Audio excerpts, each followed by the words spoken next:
Hi students, कैसे हो? I hope preparation अच्छी चल रही है, चलनी भी चाहिए। टाइम नहीं है हमारे पास, नहीं है तो स्टार्ट करते हैं। चलो बेटा पैसेज लेते हैं, ठीक है बेटा। पैसेज में ये फर्स्ट पैसेज कह रहा है atom can be described as in building houses the building blocks of all matters are atoms a molecule is in general group of two or more atoms that are chemically bonded together that is tightly held together by attractive forces. A molecule can be defined as the smallest particle of an element or a compound that is capable of independent existence, shows all the properties of the substance. Atoms of the same element or of the different elements can join together to form a molecule. The number of atoms constituting a molecule is known as its atomicity. Metals and some other elements such as carbon do not have simple structure but consist of a very large and indefinite number of atoms bonded together. ठीक है, अब इस पे उन्होंने question क्या put up किया है? अब इस पे उन्होंने इस पैसेज पे उन्होंने क्वेश्चन क्या पुटअप किया है? अब जो क्वेश्चन पुटअप की है वो देख लेते हैं।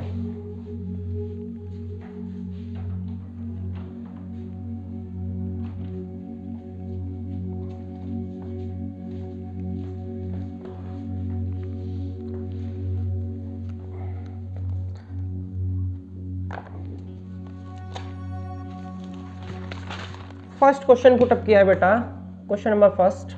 इसमें क्या कह रहा है? How many atoms, how many atoms, how many times an atom of sulfur is heavier than an atom of carbon. Carbon से वो कितना भारी है? कौन? सल्फर। ए ऑप्शन में 32 टाइम्स, ए ऑप्शन में कह रहा है 32 टाइम्स, बी ऑप्शन में कह रहा है 12 टाइम्स, सी ऑप्शन में कह रहा है 8/3 टाइम्स, डी ऑप्शन में कह रहा है 12/32 टाइम्स। ठीक है बेटा, अब इसका आंसर क्या होना चाहिए? देखो सल्फर का एटॉमिक मास कितना होता है? 32। कार्बन का कितना होता है? 12। डिवाइड करो, 4 8 जा 4 3 जा 8/3, तो ऑप्शन होना चाहिए सी। तो बेटा आंसर क्या लिखोगे? सीधा answer C option. Question number first और आंसर सी ओनली, सिर्फ इतना लिखना है। ठीक है, आया कहाँ से? मैंने बताया। कैसे बताया? एटॉमिक मास रखा, ठीक है, तो डिवाइड करके आया 8/3, option is C. Clear? Next question पे आते हैं। क्वेश्चन नंबर 2 में कह रहा है विच of the following has the maximum number of atom? Which of the following has the maximum number of atoms? A option 18 gram of H2O,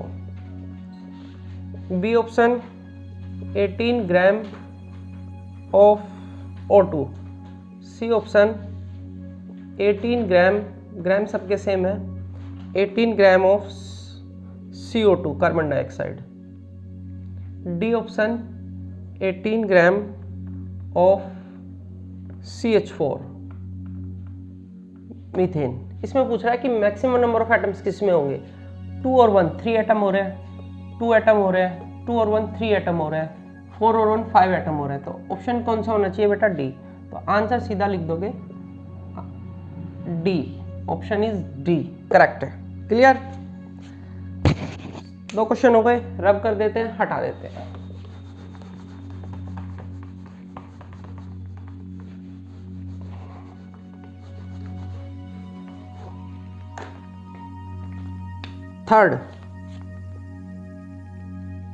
third में क्या कह रहा है, which has the maximum number of molecules. अब की बार molecules पूछ लिए, which has the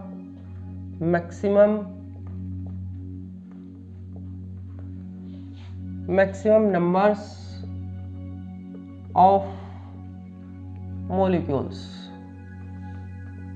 molecules पूछे आपकी बार, मैक्सिमम कितने होंगे। ऑप्शन क्या है, फर्स्ट ऑप्शन यानी ए ऑप्शन क्या है, 1 gram of CO2। B option क्या है, 1 ग्राम ऑफ N2।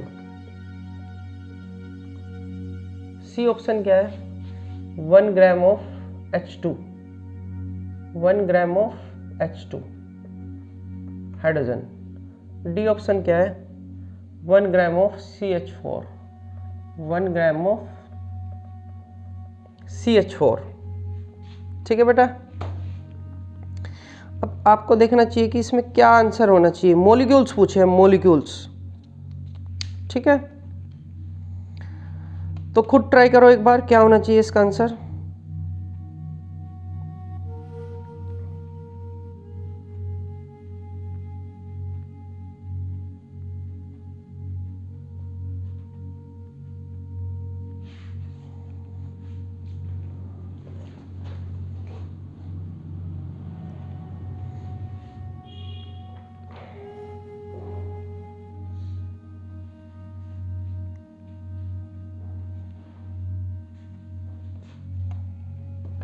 हाँ जी, हो गया, ट्राई किया। मॉलिक्यूल, बेटा मॉलिक्यूल में क्या होगा, मॉलिक्यूलर मास जो एटॉमिक मास होता है सबसे ज़्यादा, इसका भी ज़्यादा होगा, इसका भी ज़्यादा होगा, इसका भी ज़्यादा होगा, सबसे कम किसका होगा, इसका होगा। ठीक है, तो मॉलिक्यूल्स पूछेगा तो आंसर क्या होना चाहिए, क्योंकि मॉलिक्यूलर मास सबसे, एटॉमिक मास कह लो या मॉलिक्यूल की बात चल रही है तो मॉलिक्यूलर मास कहेंगे, एटॉमिक मास नहीं कहेंगे। तो आंसर होना चाहिए सी। तो सीधा आप आंसर लिख दोगे क्या, सी। क्लियर। नेक्स्ट पे चलते हैं, नेक्स्ट फोर्थ थोड़ा लेंदी है। फोर्थ क्वेश्चन नंबर थोड़ा लेंदी है।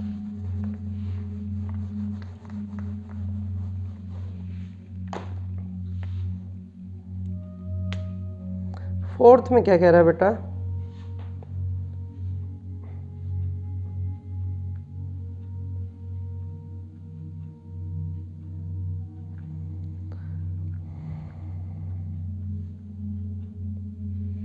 फोर्थ क्वेश्चन नंबर फोर्थ में कह रहा है विच of the following correctly represent, नहीं द मॉलिक्यूल। ये कह रहा है द मॉलिक्यूल, क्योंकि एक पैसेज में आपसे क्या पूछता है, 4 क्वेश्चन पूछता है आपसे। ठीक है, आप चॉइस में होते हैं, 5 होते हैं, करने 4 ही होते हैं।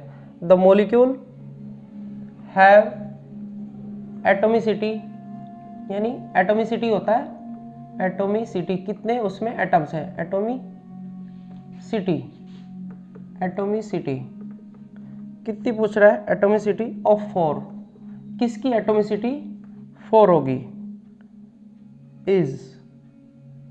ए ऑप्शन क्या है, sulphate molecule, sulphate molecule. B में क्या कह रहा है, बी में कह रहा है ओजोन मॉलिक्यूल।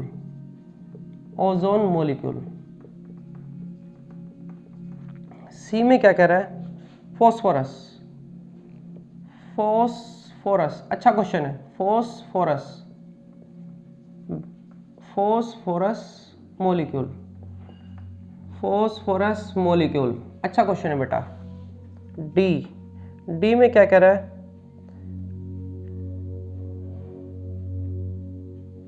डी में कह रहा है बेटा मीथेन मॉलिक्यूल। अब बेटा एटोमिसिटी बताने के लिए आपको फॉर्मूला चाहिएगा। सल्फेट का फॉर्मूला होता है SO4, यहाँ लिख देता हूँ। ओजोन होता है O3, फॉस्फोरस होता है P4, मीथेन होता है CH4, देखो एटम चेक कर लो, 4 और 1 5 एटम हो गए। O3 यहाँ पे कितने हो गए, 3 हो गए। ठीक है, फॉस्फोरस में कितने हो गए, 4। CH4 में 4 हाइड्रोजन के हो गए और 1 कार्बन का 5। उसने पूछा था 4 किसकी है, फॉस्फोरस। तो आंसर हो गया आपका बेटा 4।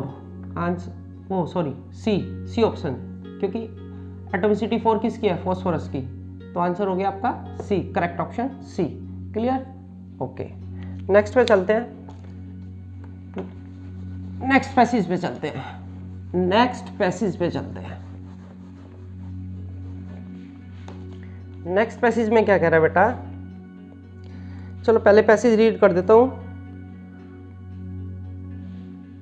A more powerful vehicle would complete a journey in a shorter time than a less powerful one. The speed of which these vehicles change energy to do work is basis for the time. No. ये नहीं लेते example, ये लेते हैं, ये question लेता है। The disease causing microbes enter body through the different means. The body is very large when compare to the microbes, so there are many possible places, organs और टिश्यूज वेयर, ये bio का है, where they could go. Different species of microbes seem to have evolved to home in on different part of the body. In part, this selection is connected to their point of entry. This is seen in the bacteria causing tuberculosis. If they are entered through the mouth, they can stay in the gut lining. Gut lining ये होती है जैसे आप खाना खाते हो, like typhoid causing bacteria, or they can go to the liver. वो liver में भी जा सकते हैं, like the viruses के जैसे वायरस एंटर करता है। वायरसेस दैट कॉज जॉन्डिस, जो आपको जॉन्डिस कर सकता है, पीलिया कर सकता है। The sign and symptoms of a disease will thus depend on the tissue और organ which the microbe targets. तो माइक्रोब जिस आपके ऑर्गन को टारगेट करेंगे उसी पे डिपेंड करेगा। तो फर्स्ट क्वेश्चन क्या पुटअप कर रहा है, फर्स्ट क्वेश्चन पुटअप कर रहा है question number first, second passage का क्वेश्चन नंबर फर्स्ट। क्या कह रहा है बेटा, फर्स्ट में कह रहा है if they enter from the air via का मतलब through means through, via the nose, अगर वो नोज के थ्रू एंटर कर रहे हैं, they are likely to go, यानी वो कहाँ जाना पसंद करेंगे, they are likely to go dash, यानी यहाँ फिल इन द ब्लैंक्स ये भरना है। ऑप्शन क्या है, ए में दे दिया लंग्स, फेफड़े, बी में दे दिया lymph nodes, lymph LYMPH, lymph nodes, ये तो होने वाला नहीं है बेटा, लिम्फ नोड्स। सी मसल्स, ये भी नहीं होने वाला है बेटा, मसल्स में भी नहीं जाएंगे। डी ऑप्शन क्या कह रहा है, बोन में भी नहीं जाएंगे। अगर आप नोज के थ्रू एंटर कर रहा है तो कहाँ जाएगा, सीधी सी बात है, नोज के थ्रू एयर जाती है तो लंग्स पे एंटर करेगा। तो ऑप्शन हो जाएगा आपका ए। ठीक है, आंसर हो जाएगा आपका ए, सिंपल आंसर ए लिखना है, क्वेश्चन नंबर फिर answer A. Clear, okay. Next पे चलते हैं बेटा। नेक्स्ट थोड़ा लेंदी है, कोई बात नहीं, लेंदी है तो कोई दिक्कत नहीं है, बट पैसेज बड़ा पैसेज जो है ना वो बड़ा प्यारा है, वो पैसेज प्यारा है और इसका क्वेश्चन भी बड़ा फंटेस्टिक है। क्वेश्चन नंबर थर्ड क्या कह रहा है, थर्ड नहीं है, सेकंड है। सेकंड में कह रहा है the sign and symptoms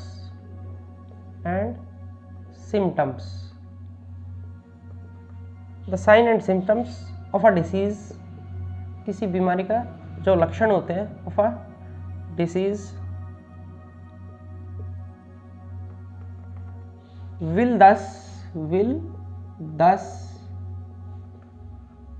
thus depend on the tissue or organ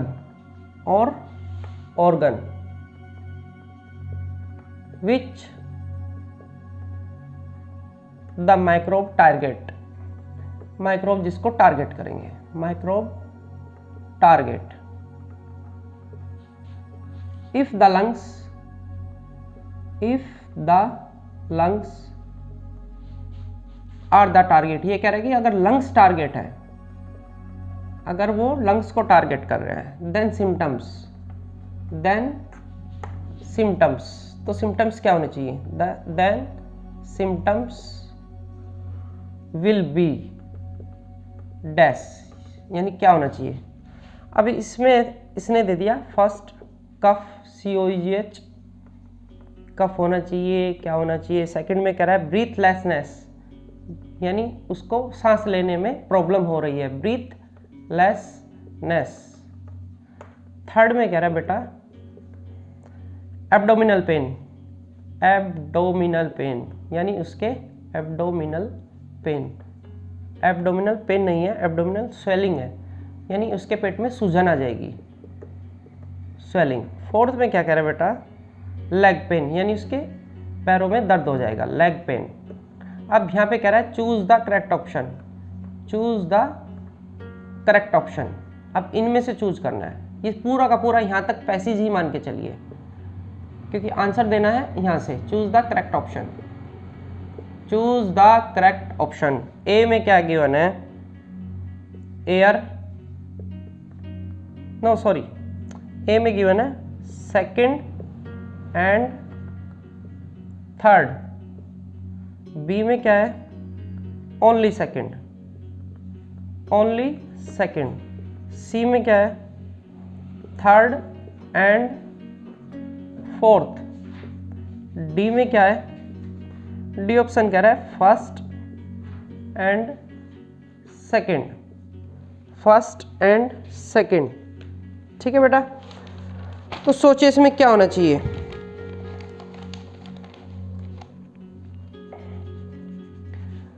भाई जब वो लंग्स को टारगेट कर रहे हैं, आपके फेफड़ों को टारगेट कर रहे हैं, तो सीधी सी बात है आपको कफ भी हो जाएगा और आपको सांस लेने में प्रॉब्लम हो जाएगी। फर्स्ट और सेकंड राइट होना चाहिए। देखो फर्स्ट और सेकंड कौन सा है, डी ऑप्शन, तो आंसर हो जाएगा बेटा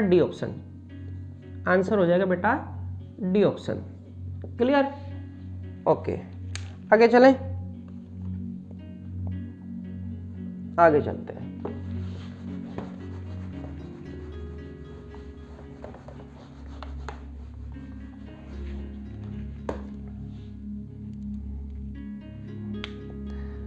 नेक्स्ट में कह रहा है क्वेश्चन नंबर थर्ड, मलेरिया। आपको पता है अच्छे से मलेरिया क्या होता है। मलेरिया कोजिंग जो मलेरिया फैलाते हैं, मलेरिया कोजिंग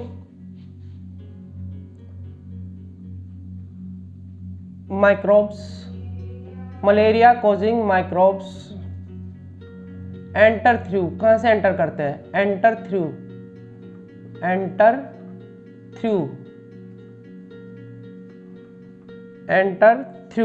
ए option air, B option water, C option mosquito bite, मच्छर के काटने से, मॉस्किटो बाइट मच्छर के काटने से। डी ऑप्शन क्या कह रहा है, ऑल ऑफ दीज, कि ये सारे के सारे राइट है। ऑल ऑफ दीज नहीं बेटा, आपको पता है मलेरिया कहाँ से फैलता है, मॉस्किटो के मच्छर के काटने से फैलता है, तो ऑप्शन होना चाहिए सी। तो आंसर क्या हो जाएगा बेटा, सी। क्लियर। ओके बेटा, आगे चलते हैं।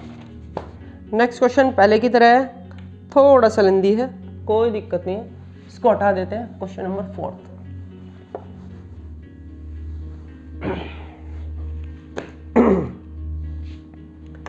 फोर्थ में क्या कह रहा है, ऑब्जर्व द फॉलोइंग डायग्राम। एक डायग्राम दिया है इसने, जो बुक में गिवन होता है आपकी। Observe the following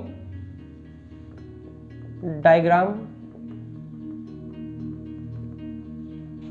and identify, और पहचान करो, identify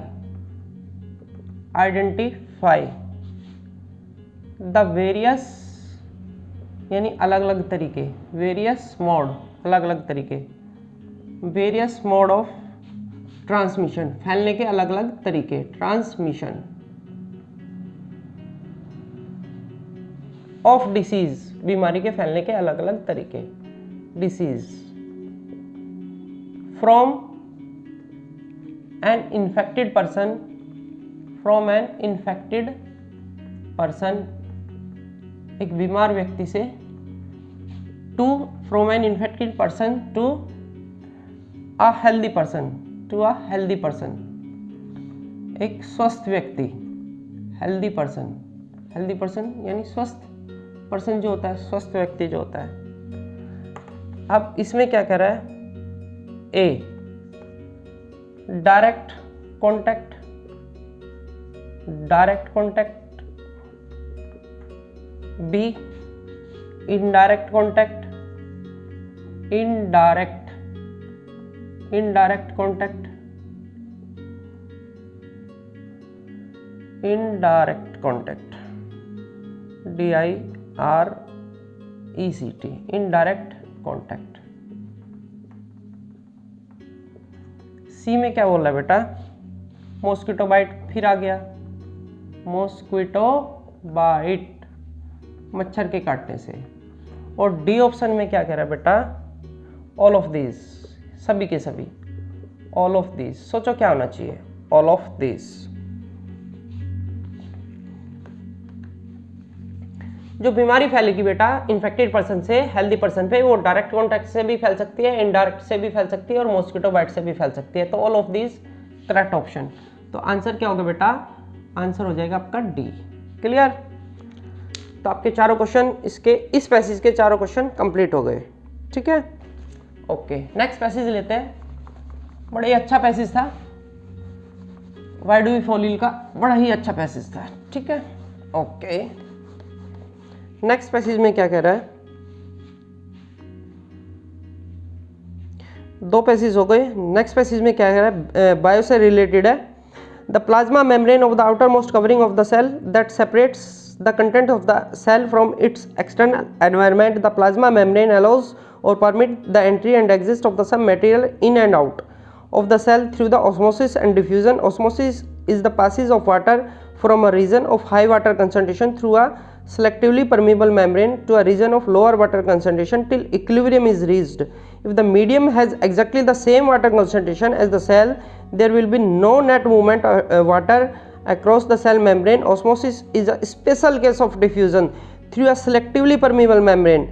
Diffusion is important in the exchange of gases and water in the life of a cell. In addition to this, the cell also obtains nutrition from its environment. अब बात कर लेते हैं question की। Question क्या put up कर रहा है, करने दो question put up. First, in addition there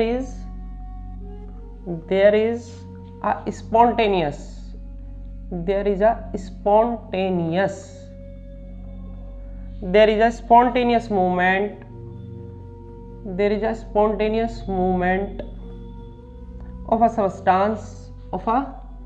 substance कह लो या substance कह लो की बात है, substance from a region of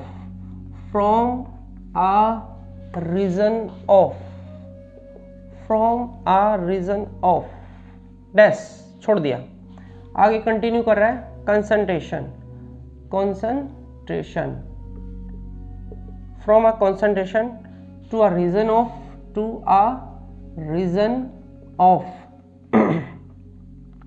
from a region आगे क्या कह रहा है, वेयर इट्स कंसंट्रेशन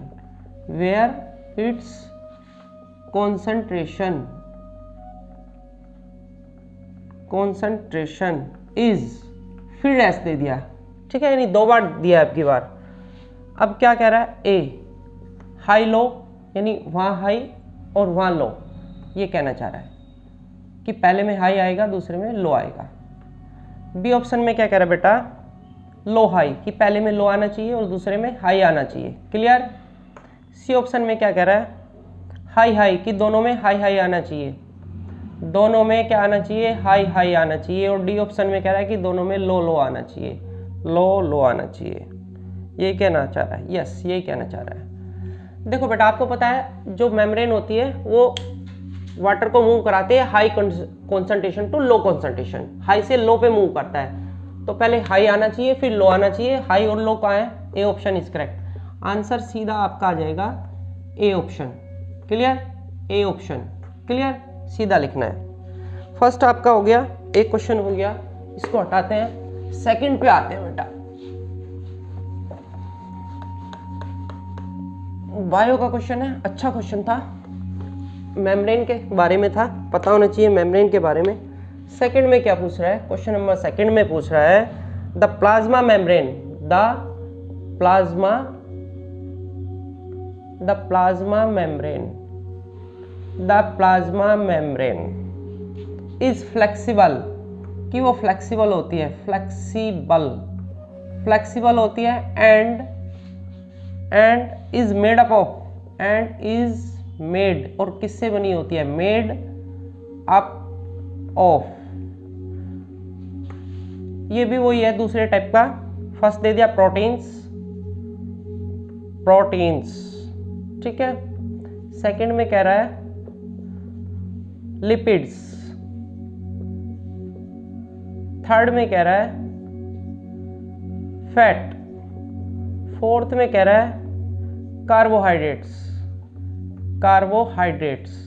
अब देखो कौन बनाता है प्लाज्मा को, कार्बोहाइड्रेट्स, ठीक है। फिर नीचे लिखा है choose the correct option, choose the correct option, choose the correct option, choose the correct option ABCD। तो आंसर आपको यहां से लेने हैं, यहां से नहीं लेने हैं, ये तो चेक करने हैं। ए में कह रहा है, क्या कह रहा है, फर्स्ट एंड सेकंड। बी में कह रहा है सेकंड एंड थर्ड। सी में कह रहा है थर्ड एंड फोर्थ। डी में कह रहा है फोर्थ एंड फर्स्ट। तो ये इसमें पूछना चाह रहा है कि जो प्लाज्मा मेम्ब्रेन होती है, जो प्लाज्मा मेम्ब्रेन होती है वो किससे मिलके बनी होती है, ठीक है जी। सीधी सी बात है, प्रोटीन और लिपिड जो होते हैं वो बनाते हैं प्लाज्मा मेम्ब्रेन को, प्रोटीन लिपिड, यानी फर्स्ट और सेकंड बनाएंगे। फर्स्ट और सेकंड चेक करो बेटा, ए ऑप्शन। तो आंसर आप क्या लिखोगे, आंसर इज ए, ये होगा जी आपका आंसर, सीधी सी बात है। लिपिड और प्रोटीन बनाते हैं किसको, प्लाज्मा मेम्ब्रेन को, तो ऑप्शन हो जाएगा ए, सीधा सिर्फ आंसर लिखना है ए।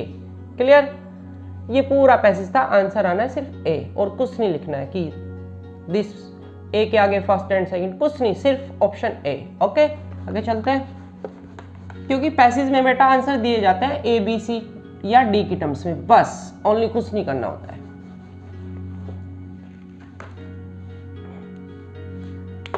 थर्ड क्वेश्चन में कह रहा है बेटा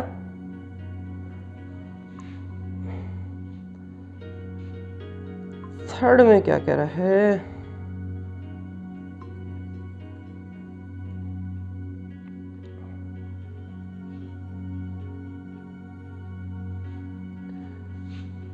क्वेश्चन नंबर थर्ड में कह रहा है यूनिसेल्यूलर, यानी जिसमें सिंगल सेल होते हैं, यूनिसेल्यूलर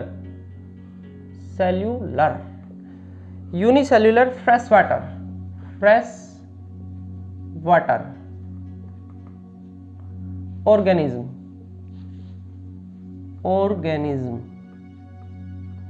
एंड मोस्ट प्लांट्स, और मोस्टली जो प्लांट्स होते हैं, most plants cells tend to gain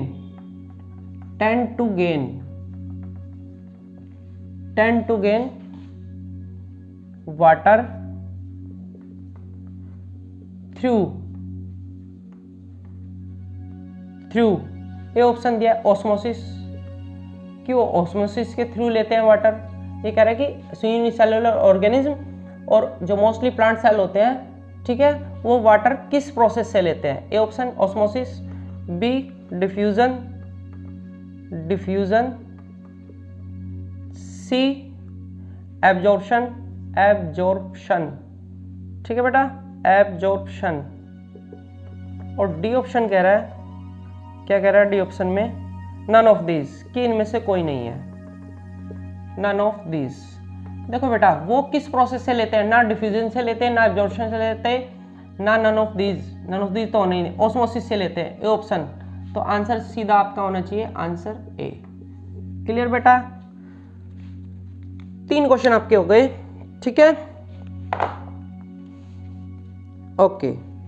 अब 4th रह गया, 4 होते हैं, 4 ही करने होते हैं, किसी भी पैसेज में 5 गिवन होते हैं, करने ओनली 4 ही होते हैं, एक चॉइस में होता है, ठीक है। 4th ले लेते हैं, क्वेश्चन नंबर 4th इस पैसेज का, ठीक है। 4th में क्या कह रहा है बेटा, द सेल, बड़ा अच्छा क्वेश्चन है, बड़ा ही प्यारा क्वेश्चन है। द सेल विल श्रिंक, जो सेल होगा वो श्रिंक हो जाएगा, सिकुड़ जाएगा। The cell will shrink in which of the following case, in which of the following solution, following solution, ठीक है जी। ऑप्शन क्या क्या गिवन है, ए हाइपोटोनिक, हाइपोटोनिक सॉल्यूशन, नहीं जी ये तो होने वाला नहीं है। बी हाइपरटोनिक, हाइपरटोनिक बिल्कुल जी यही होगा, हाइपरटोनिक सॉल्यूशन में ही जाके सिकुड़ते हैं, हाइपरटोनिक, क्योंकि अंदर से वाटर बाहर आ जाएगा हाइपरटोनिक सॉल्यूशन में। सी में क्या कह रहा था, आइसोटोनिक, आइसोटोनिक में तो सेम रहता है, कुछ नहीं होने जाने वाला, आइसोटोनिक, क्योंकि सेम कंसंट्रेशन रहती है, आइसोटोनिक सॉल्यूशन। क्लियर। डी में क्या कह रहा है, none of these, none of these तो होने वाला ही नहीं है, नन ऑफ दीज तो किस में होता है बेटा, बी वाले में, हाइपरटोनिक। तो आंसर क्या होना है, हाइपरटोनिक। तो आंसर आप सीधा लिखोगे ऑप्शन बी। क्लियर बेटा, चारों क्वेश्चन हो गए आपके। 3 पैसेज कराए बेटा हमने, तीनों के तीनों टू मच इंपॉर्टेंट है। और एक पैसेज मैंने पिछली वीडियो में बताया था, जिसमें क्या था, एक पैसेज मैंने बताया था वाटर वाला, सॉरी पावर वाला, जिसमें पावर से रिलेटेड क्वेश्चन थे। एक क्वेश्चन था उसमें आई थिंक हाउ क्या बोलते हैं उसको, वाट वाला, जिसमें वाट पावर वाला क्वेश्चन था, ठीक है। पावर वाला क्वेश्चन था कि एसआई यूनिट बताइए पावर की, क्या होती है, वाट होती है। एक में पूछा था power is defined as the both the rate of doing work and rate of transfer of energy, ठीक है। एक में पूछा था 1 वाट इज इक्वल टू, यानी उसकी डेफिनेशन पूछी थी 1 जूल पर सेकेंड, 1 जूल 1 पर आवर, वो वाला आई थिंक मुझे याद आ रहा है, वो भी टू मच इंपॉर्टेंट है, वो भी करना है, ठीक है। एक क्वेश्चन में पूछा था एक बल्ब है 60 वाट का, 6 घंटे डेली जलाया जाता है, ठीक है, तो उस कितनी एनर्जी कंज्यूम करेगा, वो भी टू मच इंपॉर्टेंट है, वो भी आपको करना है। 3 पैसेज ये करने हैं, टू मच इंपॉर्टेंट है। एक पहले वाले जो वीडियो थी उसमें से कर लेना, वाट वाला, ठीक है, पावर से रिलेटेड जो था, जो अभी मैंने बताया वो वाला करना है, जिसमें ठीक है एक बर्ड थी, वो बैठी हुई थी ऊपर किसी ट्री पे, ठीक है। उसमें से 4 क्वेश्चन करने हैं, कोई भी 4 टू मच इंपॉर्टेंट है बेटा, ठीक है। पैसेज हो गए। पैसेज के अलावा मैंने आपको उसमें क्या कराया था, उसमें मैंने न्यूमेरिकल कराए थे और क्वेश्चन करने के लिए बोले थे, वे भी टू मच इंपॉर्टेंट है। जो न्यूमेरिकल्स कराए थे वे भी, और एक जो पेड़ होता है, पेड़ से जो पत्तियां गिरती हैं, ठीक है, जब उसको हम शेक करते हैं ट्री को, वो भी करना है, ठीक है। और जो न्यूमेरिकल्स कराए थे वो भी टू मच इंपॉर्टेंट है, वो भी करने हैं। अब बात रह जाती है सिर्फ किसकी, असेसन एंड रीजन की, ठीक है। तो असेसन एंड रीजन कर लेते हैं बेटा। असेसन रीजन में आपको पता है, असेसन रीजन में क्या करते हैं, असेसन रीजन में हम क्या करते हैं, असेसन रीजन में आपको क्या होता है, ऑप्शन गिवन होता है A B C D. Assertion में क्या होता है, ए में क्या होता है, both, A assertion both, A for assertion both A and R true, both A and R true, and R is the correct explanation, R is the correct explanation of A. B में क्या होता है, B option में given होता है both A and R true, but change हो जाता है यहाँ पे, but R is not, note आ जाता है कि आर जो होता है वो करेक्ट एक्सप्लेनेशन नहीं होता है, कि R not the correct explanation of A. C में क्या होता है, ए इज ट्रू यानी ए ट्रू होता है, और A is true but R is false, but R is false यानी पहले वाला करेक्ट और दूसरे वाला फॉल्स। डी में क्या होता है, ए फॉल्स हो जाता है, ये आपको गिवन होगा क्वेश्चन में, false but R is true यानी रीजन वाला जो होता है आर इज ट्रू वो करेक्ट होता है, ट्रू का मतलब करेक्ट होता है। अब इस पे क्वेश्चन देख लेते हैं, 4 क्वेश्चन एग्जाम में आते हैं बेटा बोर्ड में, ठीक है, तो आपको ओनली 3 करने होते हैं, एक चॉइस में होता है, एक होता है चॉइस में, ठीक है। चलो पहला क्वेश्चन देख लेते हैं असेसन रीजन का, क्या कह रहा है, असेसन क्या है, असेसन क्या है, असेसन में गिवन है क्या, the cells of collenchyma, the cells of collenchyma, collenchyma, collenchyma, the cells of collenchyma tissue, collenchyma tissue are living, वो लिविंग होते हैं, ये कह रहा है, हम नहीं कह रहे हैं, ये कह रहा है, असेसन कह रहा है। फिर रीजन दे रहा है नीचे, रीजन में क्या कह रहा है, they are long and narrow, they are long and narrow as the walls, क्योंकि as the walls are thicked, मोटी होती है वाल्स, थिक्ड, वाल मोटी होती है, थिक्ड होती है, ड्यू टू किसकी वजह से, ड्यू टू द डिपोजिशन, उस पर जम जाता है क्या, due to the deposition of lignin, lignin एक मटेरियल होता है, ठीक है जी। अब इसमें से आपको चेक करना है, पहले चेक करो ये स्टेटमेंट करेक्ट है या ये स्टेटमेंट करेक्ट है या इनकरेक्ट है। देखो जी, सेल्स ऑफ सल्लेनकाइमा टिश्यूज लिविंग, गलत है जी, बिल्कुल रॉन्ग। दे आर लॉन्ग, बिल्कुल होते हैं, नैरो भी होते हैं क्योंकि उनकी जो वाल्स होती है वो थिक मोटी होती है, ड्यू टू क्योंकि उन पे लिग्निन जमा हो जाता है, ये करेक्ट है। तो ए जो आपका है वो कैसा है, फॉल्स, और रीजन क्या है, आर क्या है आपका, राइट है, तो ऑप्शन हो जाना चाहिए क्या, डी। तो आंसर सीधा लिखोगे आप, आंसर सीधा लिखोगे D option, A is false but R is true, ये पूरा लिखने की जरूरत नहीं है, ऑप्शन देखना सीधा कौन से वाला, ए बी सी डी, पहले की तरह, पैसेज की तरह, आंसर हो जाएगा बेटा D. Clear. Next assertion reason लेते हैं, नेक्स्ट असेसन रीजन ले लेते हैं, ये थोड़ा सा लेंथी है, कोई बात नहीं।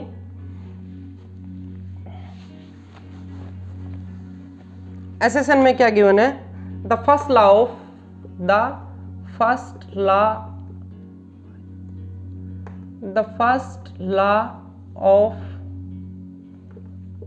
Motion, the first law of motion, आ रहा हूं, the first law of motion is also known as the law of inertia,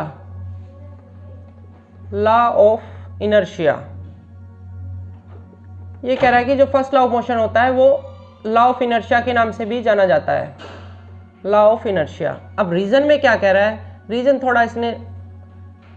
थोड़ा इसने क्या दे दिया, लेंदी दे दिया, कोई बात नहीं, लेंदी दे दिया तो कोई दिक्कत नहीं है। क्या कह रहा है, Newton's first law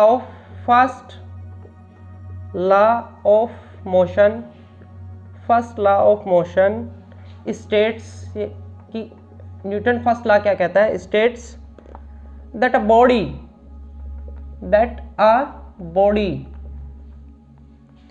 at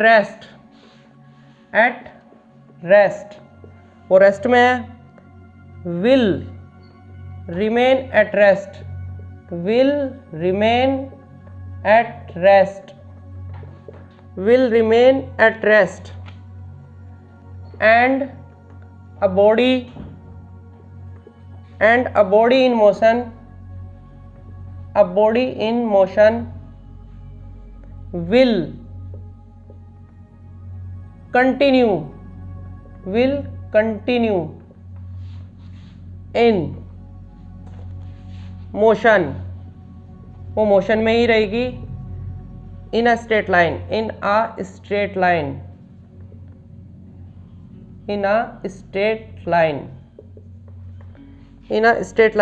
with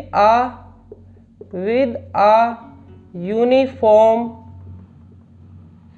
speed, fix speed से जिससे चल रही थी, यूनिफॉर्म, अनलेस, जब तक कि, unless it is compelled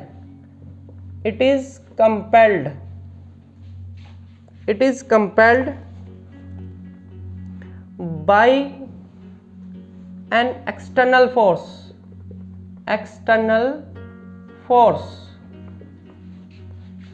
to change its state of rest or of uniform motion, ये रीजन दे दिया जी इसने, यूनिफॉर्म मोशन। ठीक है भाई, सभी जानते हैं कि फर्स्ट लॉ ऑफ मोशन जो होता है उसको हम लॉ ऑफ इनर्शिया भी कहते हैं। करेक्ट है जी स्टेटमेंट। अब रीजन, ये वाला स्टेटमेंट देखना है, करेक्ट है। न्यूटन ने क्या कहा था, यही कहा था न्यूटन ने, अगर कोई बॉडी रेस्ट में है तो रेस्ट में रहेगी, कोई बॉडी मूव कर रही है तो मूव करती रहेगी जब तक कि उस पर एक्सटर्नल फोर्स ना लगे। एक्सटर्नल फोर्स लगा तो उसकी स्टेट में चेंज कर देगी, बिल्कुल चेंज कर देगी जी। ये स्टेटमेंट भी आपका करेक्ट है। जब दोनों करेक्ट हो जाते हैं तो क्वेश्चन थोड़ा डिफिकल्ट हो जाता है बच्चों। क्या होता है, तो फिर ए और बी में से एक ऑप्शन आना होता है, ए या बी।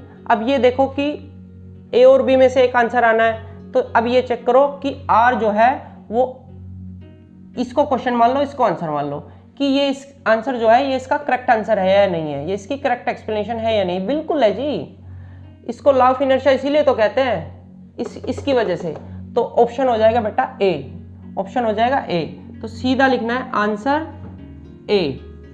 ठीक है, आंसर ए सीधा लिखना है, क्वेश्चन नंबर डाल के सीधा आंसर ए। ऐसे करते हैं बेटा, किसको, असेसन रीजन को सिर्फ ऐसे लिखते हैं, क्वेश्चन नंबर डालेंगे, answer A B C D में से देना है। क्लियर। चेक करने कैसे होते हैं वो मैंने आपको बता दिया।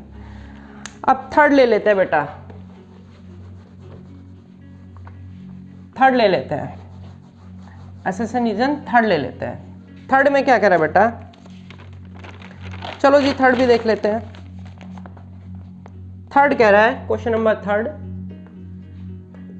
असेसन गिवन है, असेसन गिवन है, क्या गिवन है, atomic mass, atomic mass number, atomic mass number is the numbers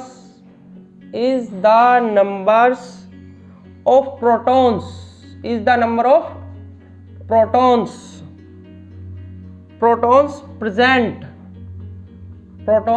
present in the nucleus of a atom, in the nucleus of a atom, अब रीजन में देख लेते हैं क्या कह रहा है। रीजन में, रीजन को भी चेक कर लेते हैं। रीजन में क्या कह रहा है बेटा, रीजन में कह रहा है all atoms of element, all atoms of an element, किसी भी एलिमेंट के सभी atoms, element have the same atomic number,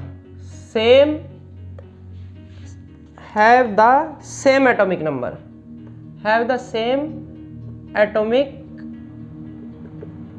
number। ठीक है जी, चेक करो। एटॉमिक मास नंबर जो होता है, यानी आपका एटॉमिक मास जो होता है वो नंबर ऑफ प्रोटॉन्स के इक्वल तो होता ही नहीं, ये तो करेक्ट इनकरेक्ट हो गया, फॉल्स हो गया।